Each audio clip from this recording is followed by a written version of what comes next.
Hello and welcome into the CitrusTV studios for another episode of Beat the Bookie alongside Braden Reed.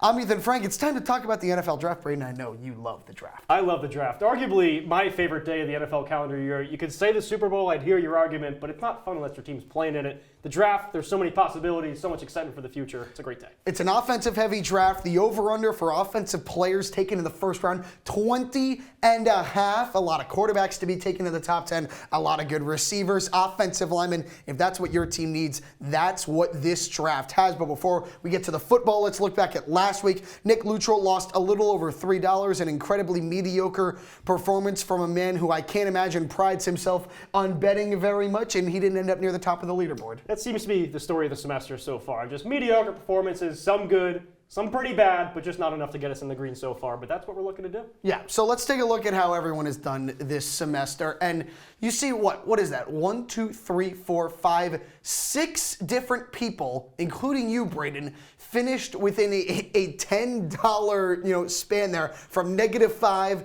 to +5. You look at Ben Spector, who's going to be joining us a little bit later, came so close to breaking even, but close almost only counts in horseshoes and hand grenades, as they say. You know, some fine performances in there, like you said, in the range between $5 positive and $4 negative, but then, man, you get down to the bottom of that leaderboard. Steven Scolaro, Joe Puccio, Jack Gordon, really weighing us down, but that's why we're here. That's why they brought in the big guys. I never thought I'd say in my life if it weren't for Liam Griffin, we'd be in a really bad position, but that's where we are here on Beat the Bookie. And that's why we're here, so we can make those wrongs right and win you some money on the NFL draft. Let's get into it.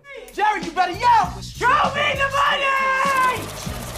Show me the money! So we talked about offense and all the great players that are going to go at the top of this draft, Braden. And so we know defense is not the strong suit, but it's where I found some really good value in the betting markets, and that's what we're here for. There are a few quarterbacks slated to go in round 1, but no one really knows exactly to who or which one will go first. Quinion Mitchell from Toledo is a slight favorite over Alabama's Terrion Arnold for the first cornerback taken, but it's really a toss-up. So let's go with the money and bank on the fact that GMs will trust the guy who played for Nick Saban rather than the guy who played in the MAC. $15 on Terrion Arnold, first cornerback off the board at plus money. Braden, what do you think? I like Quinion Mitchell a lot, and I think he's a fascinating case because coming from Toledo, Group of 5 school, we're not going to see a lot of guys who do this anymore, right? All these great players at these lower level schools are going to transfer into those huge Power 5s. Quinion Mitchell, if a guy like that comes along 5 years from now, he's transferring to Alabama. But I appreciate your point. I think it's well taken that guys from Alabama, scouts talking about scouting the helmet, it just happens sometimes. These guys historically have some success, so it makes sense that Arnold could be the first. Plus 105 for Alabama versus Toledo felt too good to pass up on. Absolutely. So we're going to move to the quarterback side, the offensive side of the ball here. Let's just call a spade a spade. The draft starts at number 2. Caleb Williams going number 1 of the Chicago Bears, a foregone conclusion. But the questions start with the Commanders at 2. All signs point to this being a quarterback, but Ethan and I are trying to figure out who.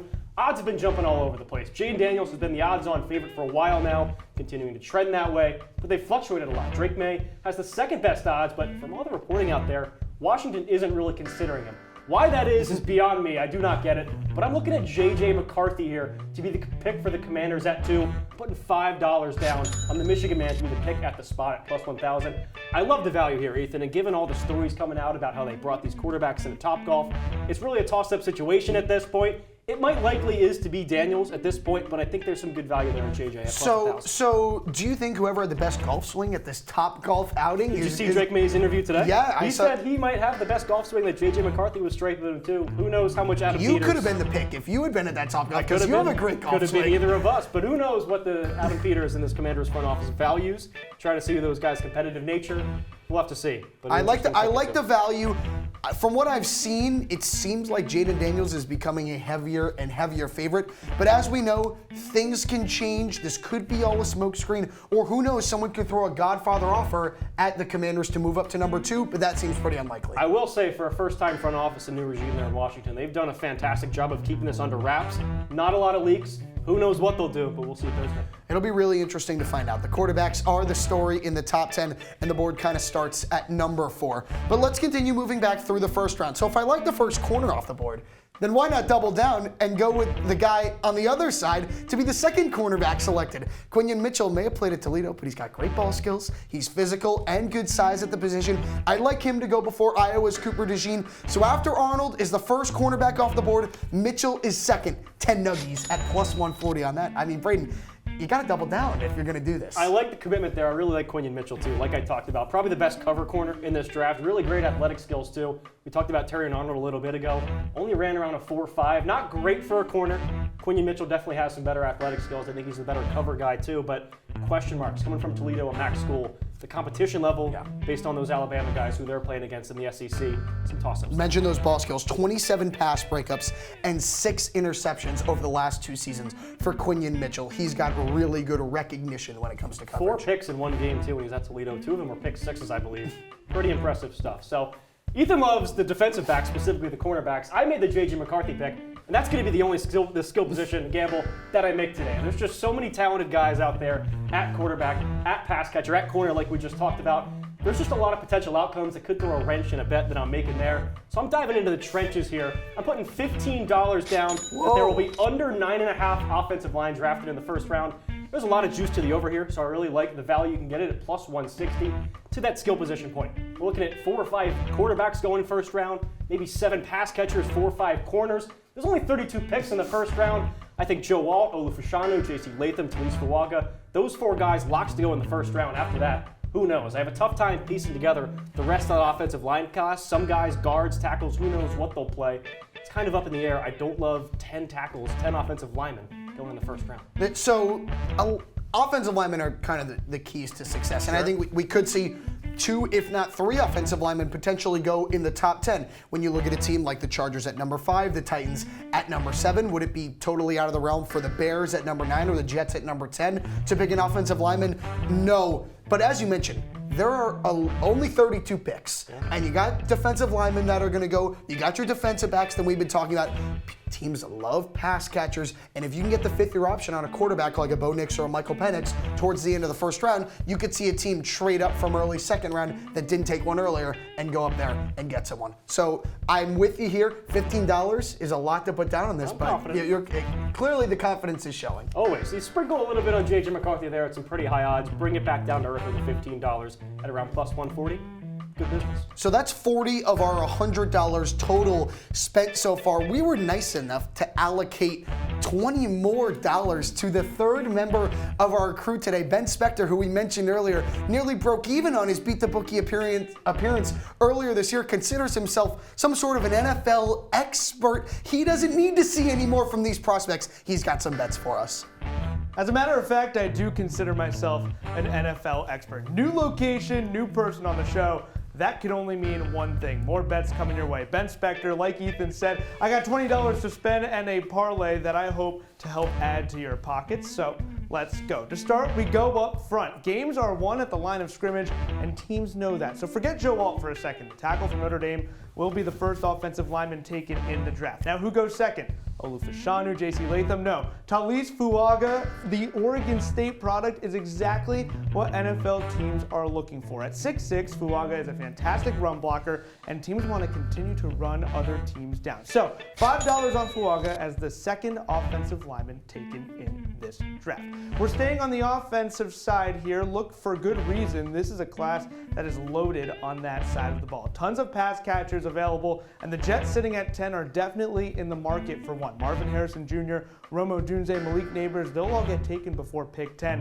How about a tight end? I'm looking at Brock Bowers from Georgia, and this is a slam dunk. I mean, another weapon for Aaron Rodgers on a Jets team that is doing anything to produce points and wins. Plus, Bowers goes from red to green. It'll look great on him, so great that nobody will be able to tell the difference. $10 on the Jets drafting a tight end. Bowers and Garrett Wilson, AFC East opponents will have to game plan for that. So we go to the parlay now. Let's start with the first leg. I just rambled on and on about Brock Bowers to the Jets. If that hits, that means he will be a top 10 pick. Jets draft him, Jets don't, doesn't matter. Brock Bowers is a top 12 selection in this draft. You just can't pass up on that talent so early in the NFL draft. Second leg, there are 3 consensus top receivers in this class. Marvin Harrison Jr. is the clear-cut number 1 pass catcher. catcher. Then once you get into an Odunze versus Neighbors conversation, there are two different types of players. Odunze is a tall player, elite target for quarterbacks, while Neighbors has incredible speed. I think Odunze is the receiver number 2 selected. Neighbors is receiver number 3. I love the odds on that. Plus 333. All right, the final leg. Look, a lot of chatter about Dallas Turner being the edge pick for the Falcons at 8, or Laiatu Latu, but interior defensive line has become a pillar in team building. Byron Murphy is the best defensive tackle in the class, and he can disrupt the line of scrimmage. Remember, Raheem Morris, the new head coach in Atlanta, had Aaron Donald leading the front in LA last year. Plus, the top 7 picks are bound to be offensive players. This is an offensively loaded class. So give me Byron Murphy to be the first defensive player selected in this draft. $5 to win just over 100. That's all the bets I've got for this upcoming NFL draft. Ethan and Braden, back to you.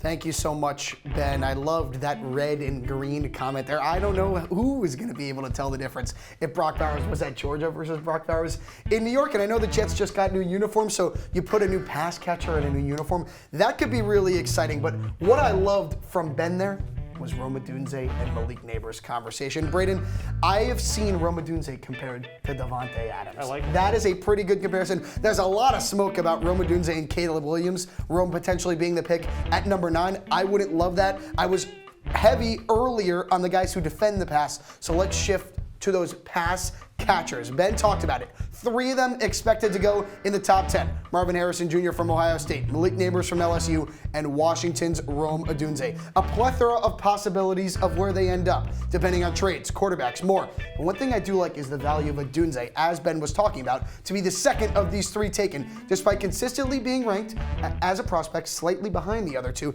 His skill set fits several teams in the top 10, and I just thought 3 to 1 was too good of a value, so we'll go $5 on Odunze to be the second receiver off the board. I could see a team like the Giants favoring him over someone like Malik Neighbors. Absolutely. It's kind of pick your poison, pick what you want your receiver to focus on, but I'm sharing the same sentiment as you and Ben. I love Rome Odunze. I think any other year is the first receiver taken off the board, but Marvin Harrison is fantastic, but Rome Odunze just does so many different things well. You talked about the Davante Adams comparison. He just does a million different things so well. Malik Neighbors kind of needs to refine in a few areas, but man, that man can fly. So if teams value that, it might make him the pick there, but we'll have to see. We'll see. Really excited about Rome. All right, so for my next pick, I'm going back to the Hogmeyes. I'm going back to the offensive line. You love the big boys. Oh yeah, you have to. I'm looking at the Crimson Tide's J.C. Latham here. There's been a lot of momentum towards Latham these last few weeks. Front offices really seem to like this guy. His experience, he can move around the line, play at different spots. A lot of teams will value that, Ethan. Few maybe more than the New York Jets, who, as our EP Jordan Leonard knows, have a 40-year-old quarterback coming off an Achilles tear at quarterback. They've got to protect this guy. Now, everyone's been writing in, as Ben talked about, Georgia tight end Brock Bowers' name in Sharpie at this point. I'm not so sure, though. Not so fast. We've seen Rodgers' refusal to involve rookie pass catchers throughout his career. And again, they've got to keep Rodgers upright and healthy. And for my money, $5 to be exact, J.C. Latham will be the pick for New York at 10. He'd step right in at day 1, play guard, tackle if guys get hurt. We'll have to see, but just an impressive player with a lot of experience at the Crimson Tide. Could help the Jets from day 1. Everyone's penciling Sharpie in, Brock Bowers in. I'm not so sure. I like Latham a lot. This would be really good for the Aaron Rodgers doesn't get first-round weapons narrative. He can just continue talking about that the rest of the offseason until we get to training camp in July. And then another, I wouldn't be as big of a fan of this because if my Chargers at number 5 were to trade down, I think J.C. Latham, say they were to trade down with the Vikings at 11, that'd be a really good spot for Latham. This is a team that we know Jim Harbaugh wants to build in the offensive line. I definitely like Latham to be picked in that, 10 to 13 you range. Could go in the top 10, but somewhere in there. Somewhere in there, I think, is a really good spot for him. So I talked about cornerbacks earlier, and then I just talked about Rome Odunze. Braden's sticking with the guys in the trenches. I'm going to stick with the pass catchers. There are a lot of receivers that can go in the first round. We talked Harrison, Neighbors, Odunze, Brian Thomas Jr., Malik Neighbors' teammate at LSU, essentially a lock. Then there are guys like Adonai Mitchell, Xavier Worthy, and Keon Coleman who could sneak into the back end of round 1. Of those, I love Worthy's under of pick 30.5. He's going in the top 30. He just is. He ran the fastest 40 time in the history of the combine at 4.21. And we know NFL teams love speed. Plus money again at plus 105 for Texas's speedster to be taken in the top 30. Braden, we saw it. John Ross, Henry Ruggs, these guys go early in drafts. Yeah, John Ross is the guy that I was going to bring up. He went top 10 the year that he came out, and just solely because he ran that 40 super fast. So it makes sense. It's a passing league. You want guys who stretch the field, but when you have speed, you need to find guys who can do other things as well. Malik Neighbors, for all of the detractments that I made of him, I think he's going to be the third receiver off the board. He can still do a lot of things well. Xavier Worthy, though, he's a much more physical player. He just likes to go fast. I don't know how much more he could do outside. He's like of a that. race car. But some teams, Ricky Bobby loves to go fast, so does Xavier Worthy. Some teams might fall in love with that speed and take him there. For my last pick of the day and my final Beat the Bookie pick ever, sad, really. Ever? It's a tear to my eye. Yeah, it's disappointing. I'm, of course, sticking with the offensive lineman. I've been on him all show, and I'm honing back in on one guy in particular. This time, it's Duke tackle Graham Barton. I think there's a pretty good chance he's a first-round pick. The line at 21.5, Ethan, feels way too low for me. He started at both center and tackle in his time at Durham at Duke, but projects a bit more of a guard at the next level. He's got the flexibility to play all 5 spots, sure, but I have a hard time believing that a team out there would spend a top 20 pick on a bit of a tweener. He seems like much more of a pick for a team in the last 10 picks of the first round. One of those contenders that wants to keep improving on the offensive line, not so much a team looking for an anchor as those teams in the top 10 picks would.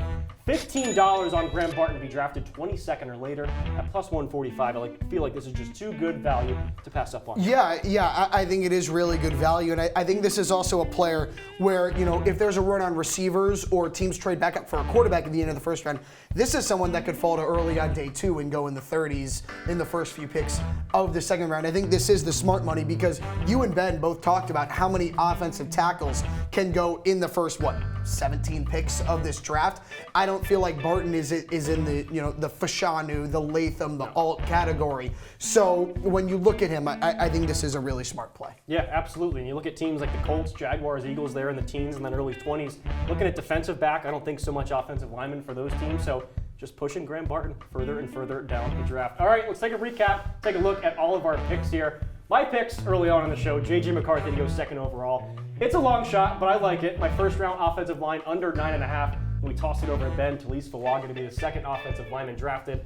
And the Jets' first pick to be a tight end. Ethan, though. Yeah, my cornerbacks. Arnold first, Mitchell second. That's what we're hoping for. We're looking for the plus money. Then I went to the wide receivers here on the second part, and you were, you know, back to the offensive line. I mean, you were all in on the offense in this draft. I mean, it is an offensive draft. Ben with his $1 in a million parlay. I'm surprised he hasn't parlayed every single pick we made in this show together to win as much money as possible.